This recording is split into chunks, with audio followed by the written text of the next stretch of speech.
Japanese, they might say this has become a burden. I mean, the arrangements for the actual relay once it gets underway are incredible, really. What they're saying is that the torch will be surrounded by a phalanx of Japanese riot police in running gear, and then there will be 50 police officers on each side in a column.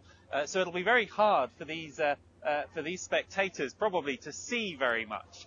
This is quite a long route. It's 18 kilometers, about 11 miles, and there is real concern about what might happen. So far, I have to say that when Tibetan demonstrators walk past these pro-China demonstrators, there's a lot of shouting, but it's pretty good-natured.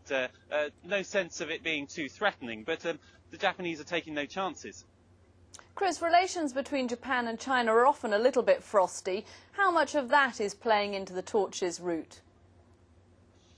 I think there's real concern on both sides that they want to avoid any trouble at all. I mean, certainly the authorities here have appealed to people that if they want to protest, it's very, very important, they say, that they don't disrupt the relay. Now, one good reason for that is that President Hu Jintao, the Chinese president, is due to come here to Japan next month. And there is concern. They don't want anything to spoil that visit. That's the first visit by a Chinese president to Japan in 10 years. And you'll remember in the past when there have been issues such as disputes over Japanese history textbooks, there's been a real anti-Japanese feeling in China, riots, that kind of thing. So again, both sides, the authorities on both sides, very nervous about this because they don't want to provoke that kind of reaction in China if there's any trouble here. OK, Chris Hogg there in Nagano. Thanks very much for all the latest there. A minor scuffle in the Persian Gulf has a major impact today on oil prices. A ship contracted by the US military fired at least one shot towards an Iranian boat.